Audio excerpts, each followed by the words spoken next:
Hello દોસ્તો, સ્વાગત છે તમારું મારી યુટ્યુબ ચેનલ અનૂર કિચનમાં। અને ઠંડીની મોસમમાં વારંવાર બને તેવી મેથીની ભાજી આજે આપણે બનાવીશું।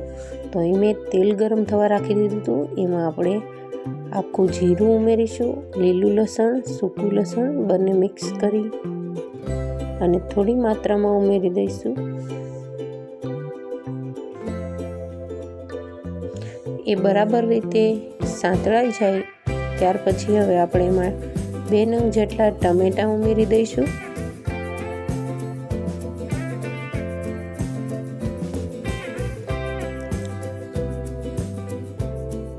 બરાબર રીતે એકદમ હલકું ગુલાબી શેકાઈ જાય એટલે હવે આપણે એમાં હળદર ઉમેરી અને હળદરને તેલમાં જ પકાવી લેવાની છે।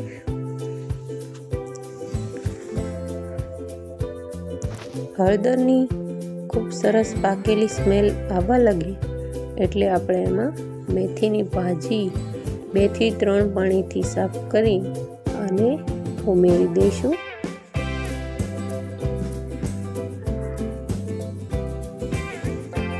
શિયાળાના મોસમમાં વારંવાર બનતું મેથીનું શાક અથવા તો મેથીની ભાજી પણ કહીએ, અમે તો મેથીની ભાજી કહીએ। તમે કમેન્ટમાં જરૂરથી કહેજો કે તમે આને શું કહો છો।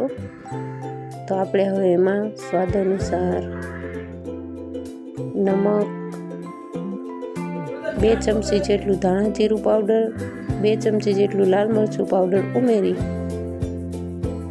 અને બરાબર રીતે મિક્સ કરી અને 2 ચમચી જેટલું પાણી નાખી અને 5 થી 7 મિનિટ સુધી પકાવી લઈશું। મેથીની ભાજી પકાવવા માટે ના તો વધારે પાણી જોતું હોય છે, એટલે 2 થી 3 ચમચી પાણીની અંદર પાકીને તૈયાર થઈ જાય છે। તો અમે આ રીતેથી મેથીની ભાજી બનાવીએ છીએ। તમે કઈ રીતે બનાવો છો અને તમને કેવી લાગી અમારી રેસીપી કમેન્ટમાં જરૂરથી કહેજો। આવી અવનવી રેસીપી જોવા માટે મારી ચેનલને જઈને સબસ્ક્રાઈબ કરો, લાઈક અને શેર કરવાનું ભૂલતા નહીં। સાઈડમાં રહેલું બેલ આઇકન જરૂરથી પ્રેસ